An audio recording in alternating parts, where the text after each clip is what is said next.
good morning, everyone. I'm Tom Warchol, again with BoardSafe Docs. I'm here to talk this morning about investing in access for all paddlers, universal kayak and canoe access. Before I jump into the meat of the presentation, I want to provide a little bit of background on our company. BoardSafe, we're based up in southeastern Pennsylvania near Philadelphia. We're primarily a manufacturer of aluminum floating docks, but really in the last 5 years, we've kind of specialized and honed in on accessible kayak launches, accessible fishing docks. You know, with COVID, which I'll talk a little bit about the ramp up in demand for kayaking, that's really kind of moved our business to focus on these specific products. But we also make pedestrian bridges and big rowing center docks, actually, for universities. We're a fully American-made company, which is important because a lot of the funding that's pulled in now through federal sources has to comply with the Buy America, Build America Act that was signed into law a few years ago. For any infrastructure projects being built here domestically using federal funds, there needs to be an American-made component. So that's important for, especially, again, federal grant funding. We're primarily, obviously, a business to government organization. Most of our customers, I'd say 90% or more, are towns, cities, counties. We do work with state agencies like the DNR and state parks around the country. And then a smaller percentage of our work is directly with general contractors. So today's objectives, what I want to talk about here in the presentation is discussing the benefits, which I think there are a lot, but we'll try and keep it focused on the benefits of designing boat launches and kayak launches, specifically around accessibility. I'll also review the considerations, beyond just maybe like a gangway getting out to a dock. What are some other considerations you need to think about as you're siting a project when it comes to shoreline or the current of the river in that particular spot, overall usage? And I also want to talk a little bit about accessible, the definitions of accessible, adaptive, and ADA. Those terms are used interchangeably a lot when it comes to this type of infrastructure. So to help frame the conversation a little bit, I wanted to just share some points. Across the U.S., approximately a quarter of the population lives with some type of disability. Now, this isn't just a mobility impairment. It may be vision, intellectual. But here, based on census data from 2017, just in southeastern Wisconsin, nearly 10% of all residents live with a mobility impairment. So it's a big portion of the population. On average, now for those folks that are traveling out to paddle with a disability, on average, 2 other people generally travel with that person to help them transition from their chair into a vessel. And that point's important as we talk a little bit later about considerations with your kayak launch. And then the ADA, Americans with Disabilities Act, identifies really the minimum standards. So think about ramps leading into restaurants, curb cuts on sidewalks, at crosswalks. What it doesn't do is really define accessibility when it comes to getting on the water, and what are the important considerations. So more on that. So the ADA, again, the Americans with Disabilities Act signed in 1990 to protect people with disabilities from discrimination. Accessible really, again, just defines like a site or a project location that's generally easy to approach, and importantly is allows people to use it safely and with dignity that may have a disability. And adaptive defines kind of what are those additional features beyond just making it accessible that truly allow for people to use it. A good analogy is think of a vehicle like a van. A van for someone who is in a wheelchair may have like a loading ramp on the side or in the back for entry into the van. That's what we call an accessible feature. But when a van incorporates hand controls, allowing that person not only to load into the van, but also drive the van themselves, that's like the additional adaptive feature that is important, we feel, when it comes to building these types of projects. So the demand for kayaking is really, is kind of increasing linearly over the last, I guess, like, going back to 2007 up to 2019, 2020, it's like a 5% year-over-year increase in kayaking participation. But then came COVID a few years ago, of course, and between that and then really the explosion of kayak fishing together really led to a major explosion of usage of outdoor kayaking access points. Of course, you talk to manufacturers, it's not just paddling, this is biking, all really outdoor activities. So, we have an increased interest in bringing more accessibility, but on top of that, we also have a much larger demand from the general population as well. So what are kayak launches? What are adaptive kayak launches? I wanted to just share some photos of different projects and installations to kind of give you a reference of what we're talking about. The photo on the left here just is showing someone, this is up on the Erie Canal in New York, a long water trail spanning from Buffalo to Albany, New York. She in this picture is loading into the kayak launch portion itself in the water. The photo on the right is one I took up on the Grass River in the Adirondacks, near the Adirondacks, New York. Big kayak and canoe race that happened last April. And then here in the middle, I like to include this photo because that's our very first adaptive launch we built as a company. This is almost 10, 15 years ago, we worked with the Lions Club in Pennsylvania at a place called Easter Lake. The Lions Club was interested in, taking a dock and truly making it accessible or adaptive. So at that location there, at the photo in the middle, is where we fine-tune our design. Well, it's been a fine-tuning process really the last 10 years, but this is where a lot of our initial concepts came from, was that first project. And that photo there is when we were first launching. Some more local projects, a couple smaller launches, Oneida Lake, ribbon cutting up in Rice Lake from last year. A neat launch that we did up just south of Hayward on Cougray River.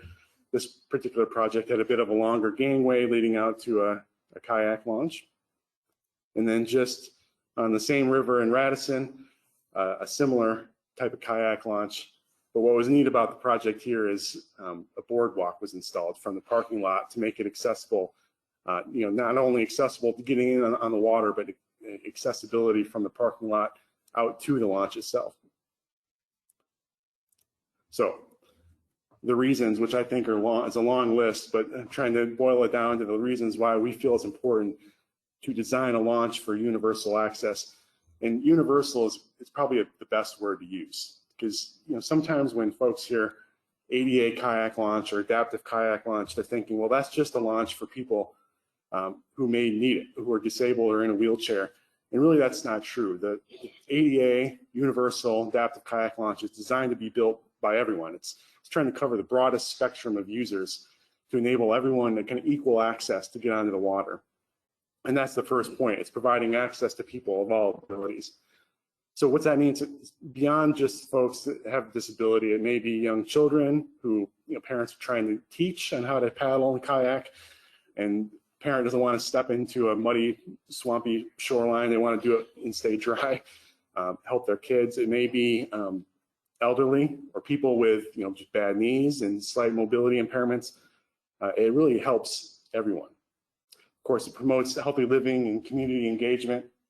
This bullet here about shared boat launches has been, I'm not sure how applicable that would be here, but in certain areas like on big lakes where it's popular to fish, in the last few years, there's just been a lot of competition between motorized boaters and paddlers trying to use like shared launch points. So think of like a concrete boat ramp, motorized boaters backing down, and then you've got the kayak fisherman who's also trying to unload and load out.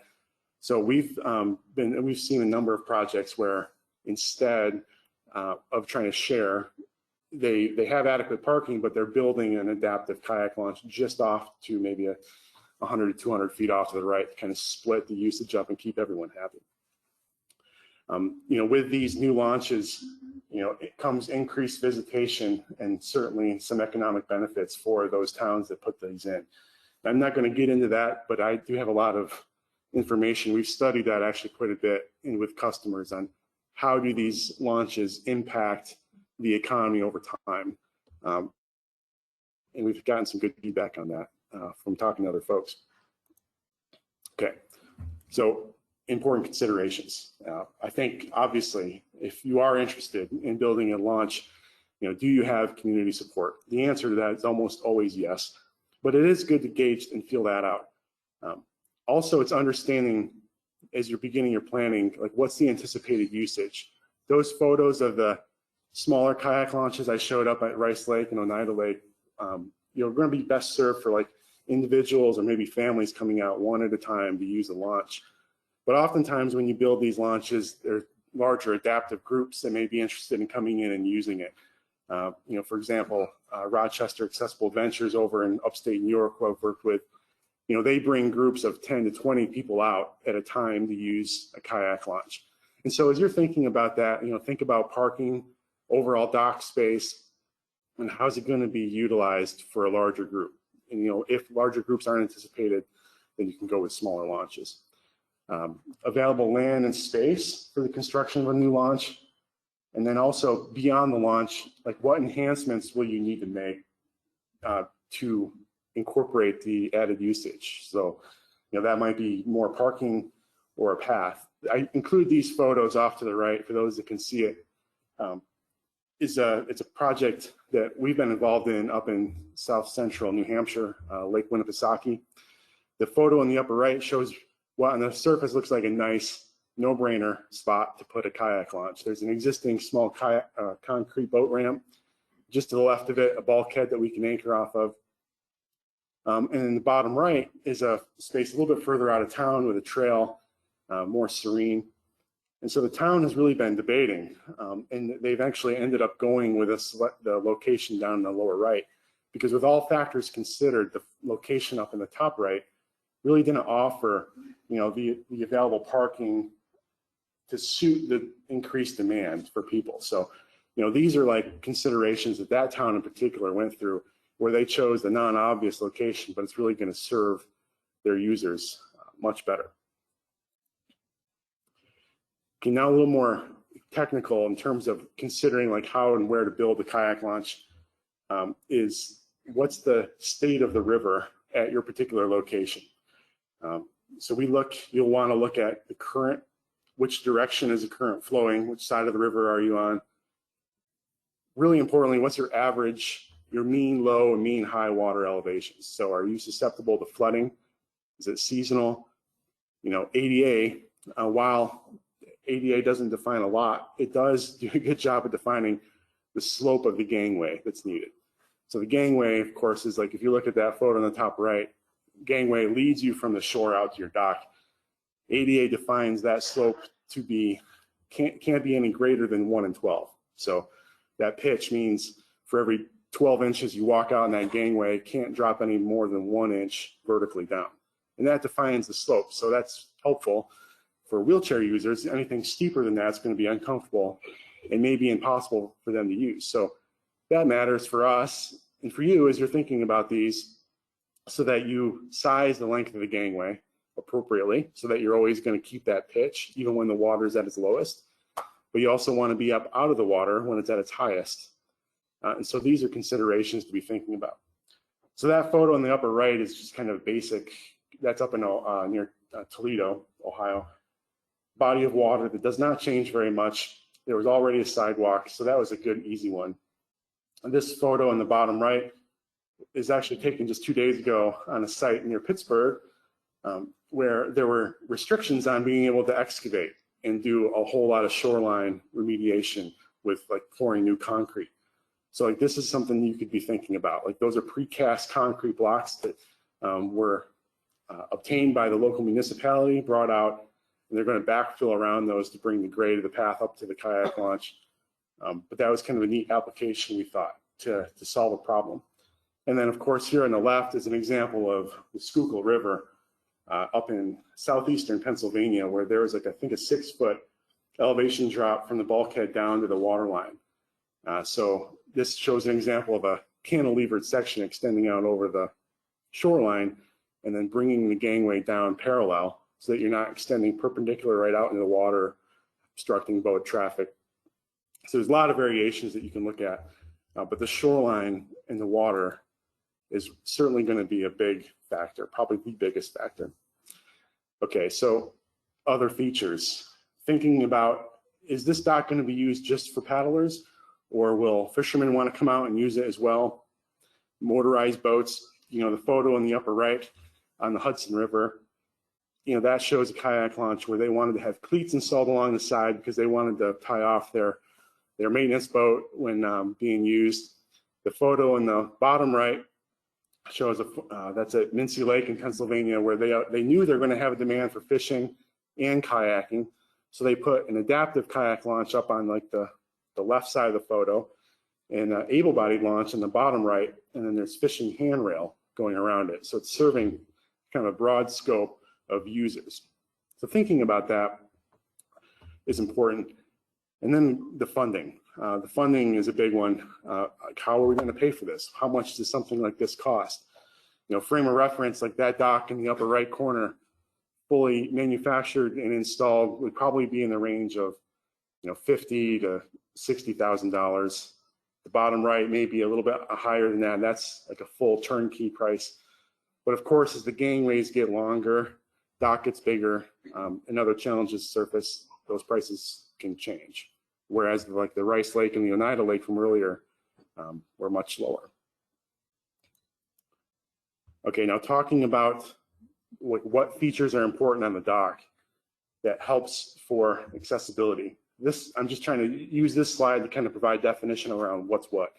So of course the gangway is your walking platform going out. The chute is this ladder-looking apparatus to the right that allows people to pull their kayak or canoe alongside them without having to shoulder it over a handrail or carry it down a gangway. And it loads right into the launch. Then you've got the boarding bench further out.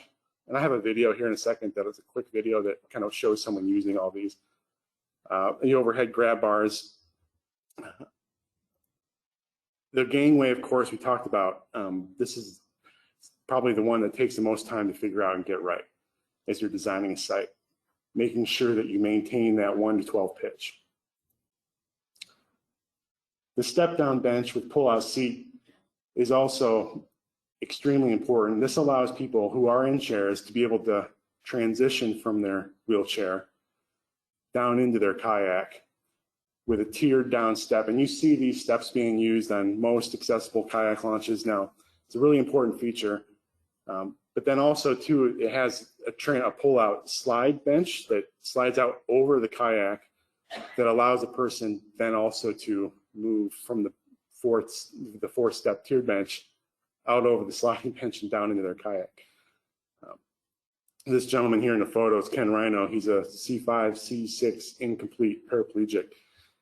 Ken worked with us back in those early days, providing a lot of guidance on like how do things need to be set, spaced, and sized appropriately.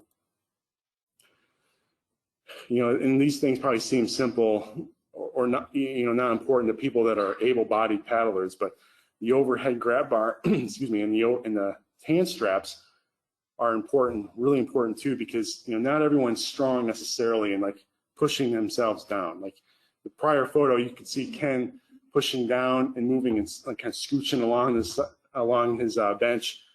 But some people are stronger in the pulling position. So overhead structure provides you a better ability, for some people anyways, to load in. Now I've got a video of Ken. This is like a minute-long video that'll show how the whole launch system, he does a better job than me explaining.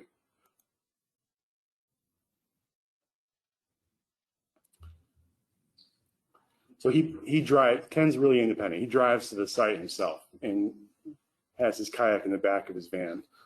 And what we didn't show is him pulling it out of his van.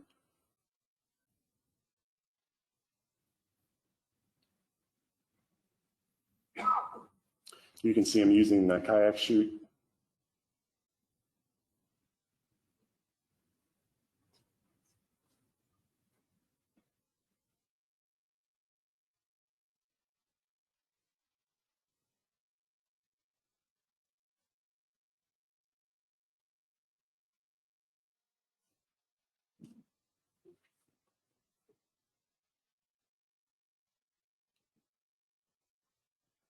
That's the bench I was referring to a second ago.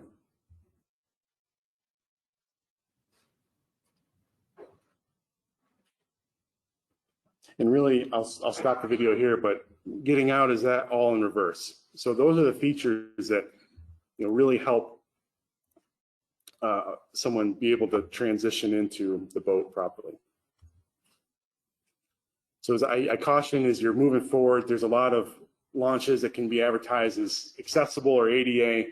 Just understand that some features matter really importantly, like the ones we just covered.